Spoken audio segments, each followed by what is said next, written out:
Copyright disclaimer. Under Section 107 of the Copyright Act of 1976, allowances made for fair use, for purpose such as criticism, comment, news reporting, teaching, scholarship, and research. Fair use is a use permitted by copyright statutes that might otherwise be infringing. Welcome to Blended Healing. Not only am I a channel that talks about, how we can do some inspiration, some affirmations. It could be some pulls of cards and so on and so forth. But from a practitioner's point of view, I had did these series last year on regards to hoodoo. And with the ever-changing environment that we're in, I felt it was a good time to come back and revisit. What exactly is hoodoo? From the previous video, it gave you an idea of what it is. Hoodoo, beloveds, is a tradition, a generational heirloom that incorporates medicine, magic, and religion. It is unequivocally born in North America. The North American soil to African parents. Hoodoo is a system of survival, the ability to adapt, resistance, and reclamation. Hoodoo disrupts, it uproots, it holds tight, brings near, and lets go. Hoodoo lives and breathes where we do. It is the foundational element of African American life that finds its origin in hoodoo. Hoodoo is the people, the religion, and the language. Hoodoo is found in lived experiences. Hoodoo is a living religion. We use blood, bones, spit, hair, plants, roots, love, and the air we breathe out. When using words to conjure up worlds beyond our current existence, we believe that time is circular. We believe that we are our ancestors' return, and that we ourselves will be returned in our descendants. Although hoodoo is forever, every generation is built to liberate us from the systemic conditions under which hoodoo was born. Hoodoo. Hoodoo has universal elements with regional influences. As you see, it is mostly in the South. The origins, at least in the United States, along with our universal creeds, rituals. Each region has something that makes its hoodoo special. The United States is a vast land with a lot of different ecologies, geographies. Regional hoodoo is influenced by the African ethnicities brought to that area, often determined by the skill and local ecology, point blank period. So when we were distributed, I like to say, in this land, It was based upon our skill set. When we first bought here,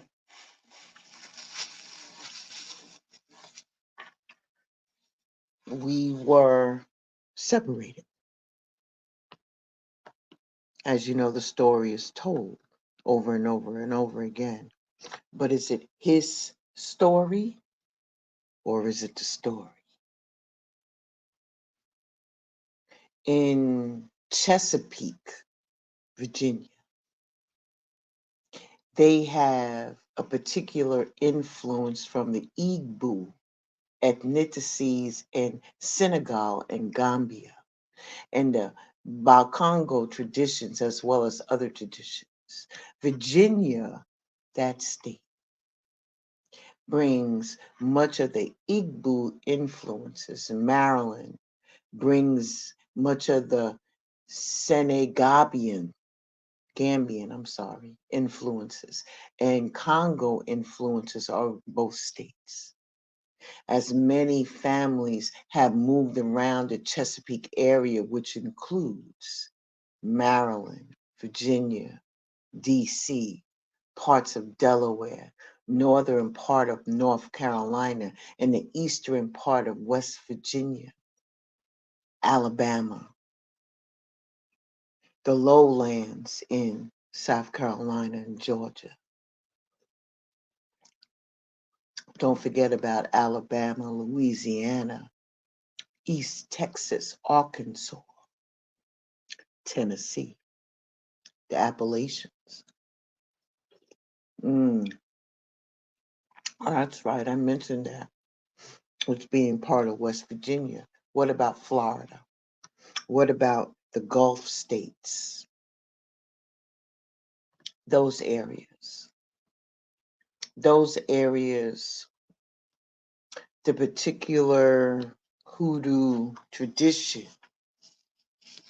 flourished.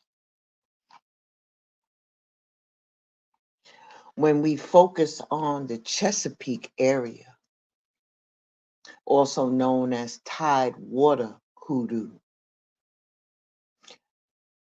those regional people share some of the sacred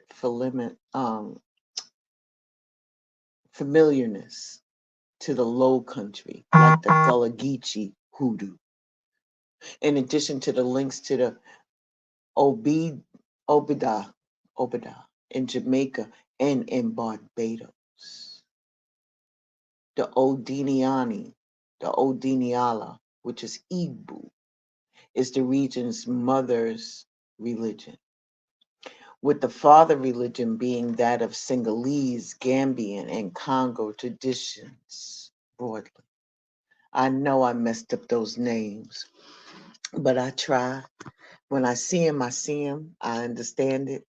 But when I try to pronounce our language, you know, get a little tongue tied. You feel me? Conjure, also known as hoodoo or root working, is often misunderstood.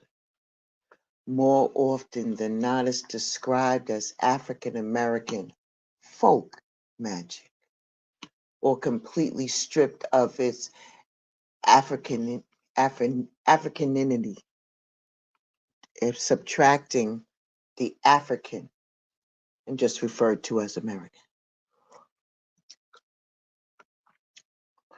That point seems to be overlooked or intentionally avoided is conjure as the primary religion of enslaved Africans in the United States prior to the mass conversion to Christianity. It's been also claimed that you can't conjure without a Bible, implying that conjure is an accessory to Christianity. And we know that's not true. It's also been described as being a mix of European, Native American, and African practices. And by saying that, which I have previously stated, it again strips out the ownership and the all lives mattering tradition, which has been near exclusively practiced by Black people until roughly the last 100 years. Hoodoo matters. Why does it matter? It matters because there is a resurgence of the interest in the African tradition religions and a mass exodus from the church. There seem to be a new misconceptions that are springing up all over the place. It may be because of a lack of definition. Groups of people are now equating Papa Legba with the Crossroads Band, claiming to practice conjure while actually practicing some form of Orisha worship, and really exerting that any type of witchcraft or general candle work is hoodoo or conjure. The difference between hoodoo, voodoo, Orisha worship, and witchcraft is happening on social media, which clouds the boundaries of our own tradition and leaves the door open to pretenders. If every occult practice is conjure, then nothing is conjure. As African Americans or descendants of Africans enslaved here in the United States, this is something that we cannot allow to happen, both for the culture and for the preservation of spiritual technology and liberation theology. Conjure. Conjure is a magical religious tradition started and maintained by Africans enslaved primarily in what is now called the southern United States. It's Congo Bantu in origin, with significant contributions made by enslaved Senegambia and Eastern Nigerians, people from the Bight of Biafra, Biafra. I say it so bad. And of 46 plus other ethnic groups that contribute to our bloodline. The Southern Congos, or the Angolians, who were sent to Virginia in 1619, are the beginning of what would become us. Let's be clear. These are not the first Africans enslaved ever in the Western Hemisphere, nor were they the first Africans to set foot in North America. But these so often quoted 20 odd Angolians would become the foundation of African American identity and culture, whether we can name them or not. The Bantus came earlier in the slave trade and in a larger number than any other group that contributed to our lineage. And for those reasons, they laid the cultural groundwork that all of other enslaved Africans in the United States would contribute and be a part of. When people migrate to a place by force or by any other means, they bring their cosmologies with them, meaning that they bring their religions, they bring their socializations, they bring their things that make them a society, farming, dressing, so on and so forth, right? They bring their understanding of themselves. They bring understanding of the earth, and they bring with them the understanding of the universe. Interestingly enough, people on social media get it all twisted that hoodoo has been degraded and lost its gods. Nothing could be further from the truth. And conjure, like its Congo Bantu cousins, Palo Mayombe, Muertes, Muerti, Simo, Makaya, Kumania, there is the dead, of which are many classes. The supreme creator and the forces of nature, not the goddess of the river, but the river itself. Not the god of the forest, but the forest itself. And the multitude of spirits typically dead that reside in each space. Bantu religious practices are too often labeled witchcraft and kept out of the conversation around the African diaspora religions because they don't follow the accepted classical models of this religion that you see among the Yoruba, the Homi, and the Akan. And this lack of reverence and respect allows for imposters to claim authority in traditions that they did not inherit and have no genuine access to.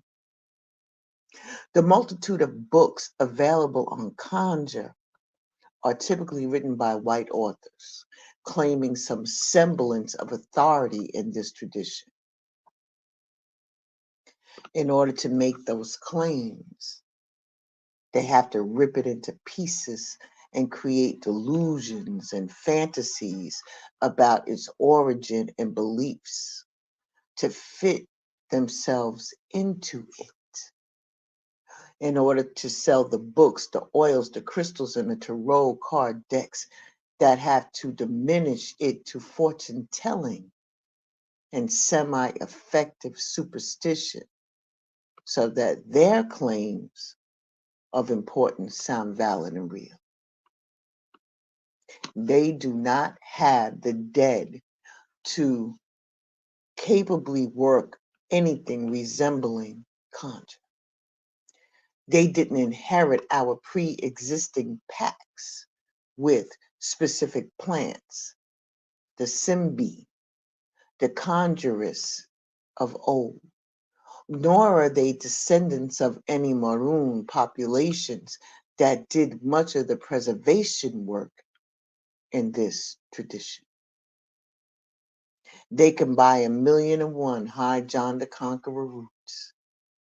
They can slap together cloth sacks and call it mojo or gris gris. They can chew and spit galaga and say a psalms, but it will never move the same or with any equal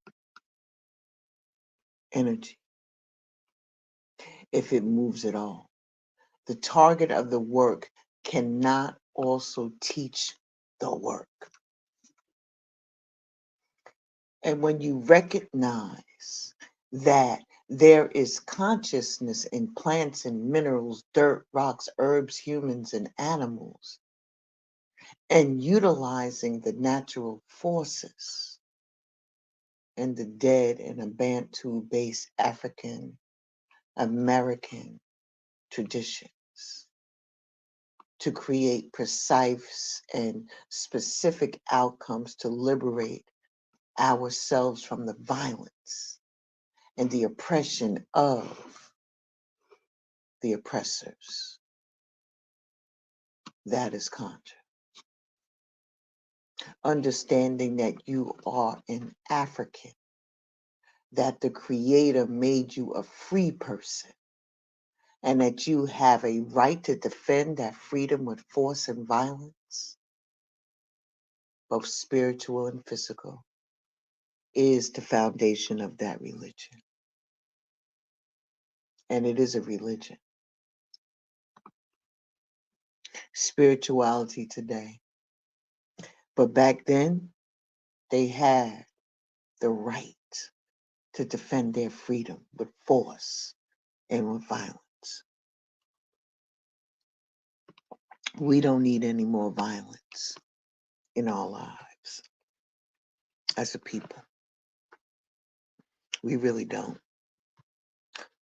We need to get back to basics of what hoodoo can do for us and bring that knowledge forward into our reality today. I want to thank you for stopping by Blended Healing on this all-important talk about hoodoo. But the saga will continue. Ashe, Ashe.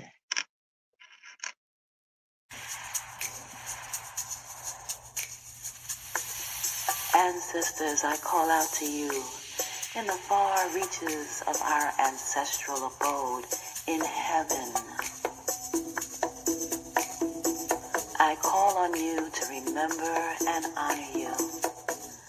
Blood, bone, spirit, legacy.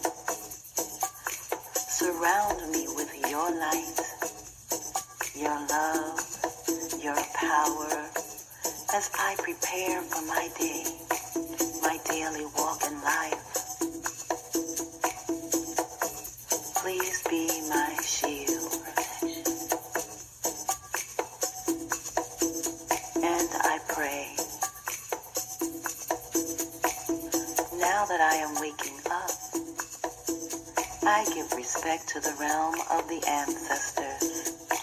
Let all good things come to me. Inner spirit, give me life. I shall never die. Spirit is eternal. Let all good things come to me. Let it be so. I give praise to the universe. I give praise to Mother Earth. I give praise to all of nature and its beings. I give praise to all my guiding spirits. I give praise to my ancestors. I give praise to all that came before me in this struggle. I give praise to my ancestors. I give praise to my elders. I give praise to all those who cared for me, protected me, guided me, and loved me. I give praise.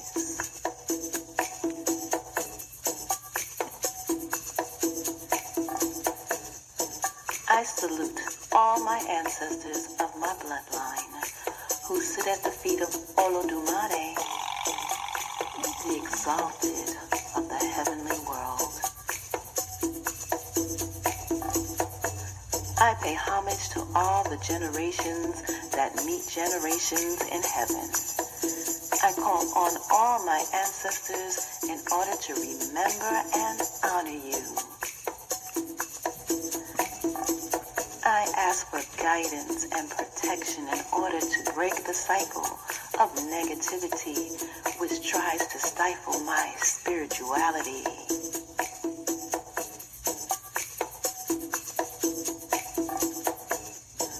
I ask for your blessings and assistance as I continue to develop to be a person of good character. I'm a work in progress.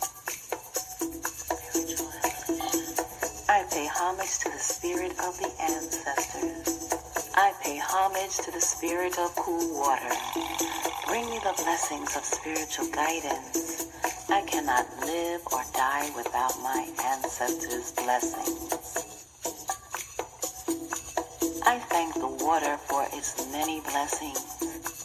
I pledge never to knowingly offend my ancestors, that only good things and abundance may come to me, and also to my family, and to all the good people of the universe. I am a good person, of good character. I ask for continued composure, caution, patience, understanding, deep thought, uprightness, longevity, health, fortitude, wealth, prosperity, love, happiness, teachability, endurance, strength, power, flexibility, wisdom, and all good things.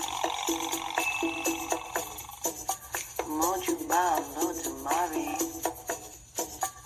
Egum, Egum, Egum. My ancestors lead me home.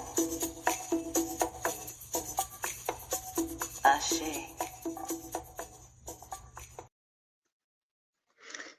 I stated that I was going to end the video right there, but there's some messages that came out for the collective from the ancestors. So please allow me to share that message with you today. The first thing that they want to remind you of is that change is coming. We say it all the time. We've been saying it a lot lately, like a lot. And all of your chakras need to be aligned, including your inner heart space, which is represented by the color pink. You are in an ancestral, celestial alignment.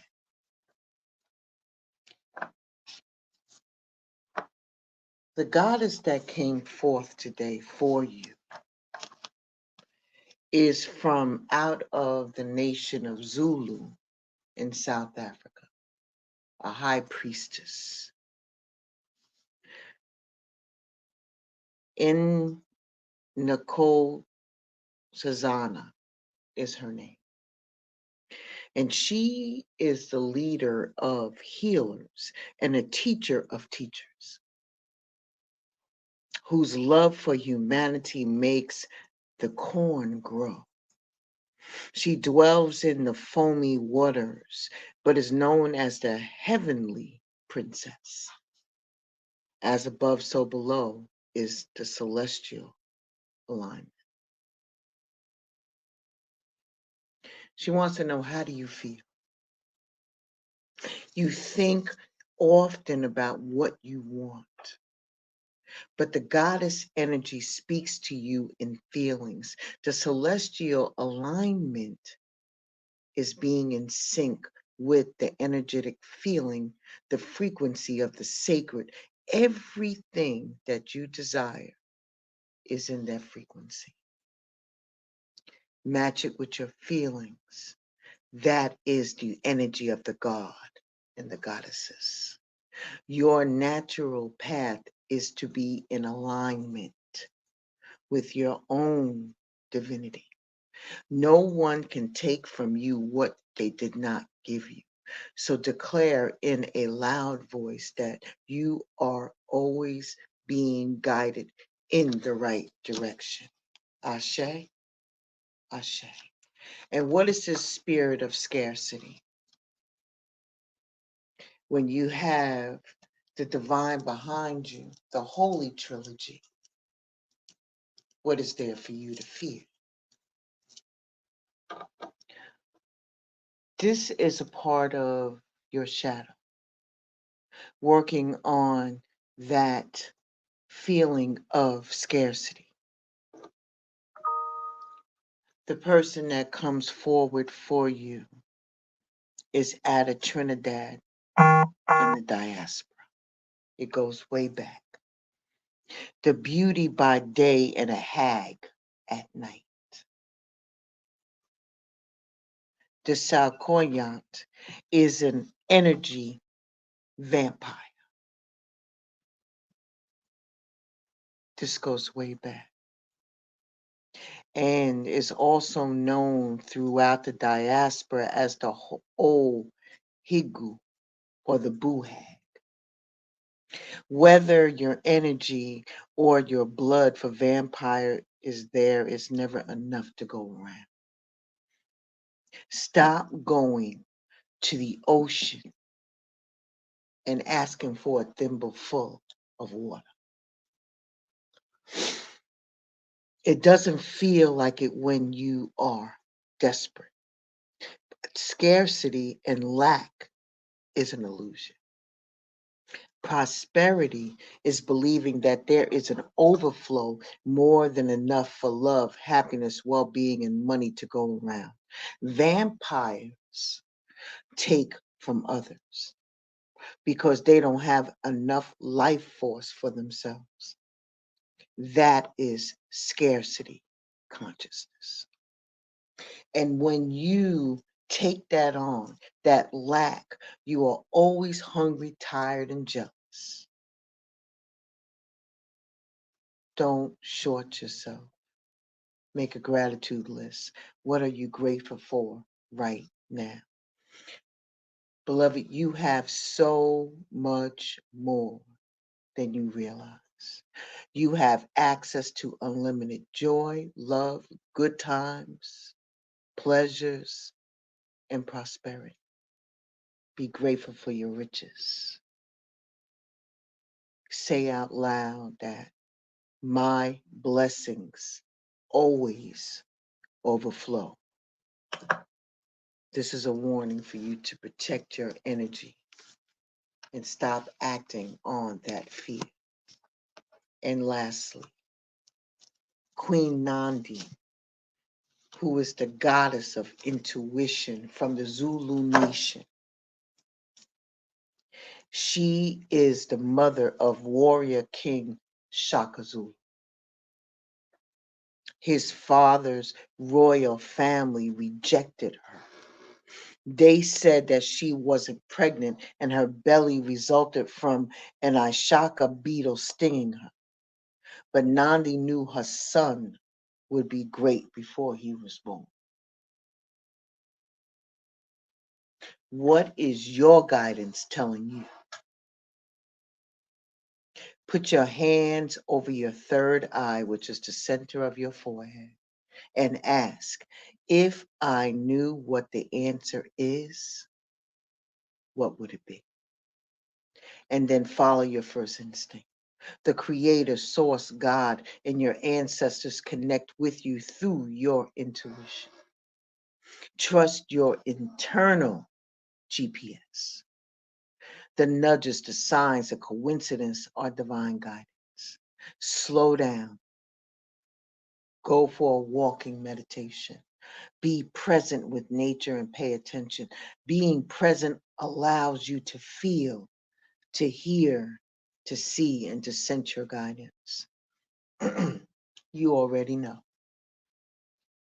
You already know. So take a deep breath and surrender to what you know to be true. Trust your inner wisdom and your guidance. Declare out loud, I am knowing. Now I am complete. Please take the numbers that you have today, which is 5, 8, and 3. 5, 8, and 3. Ashe, Ashe. Be well, stay safe, and I shall see you all very, very soon.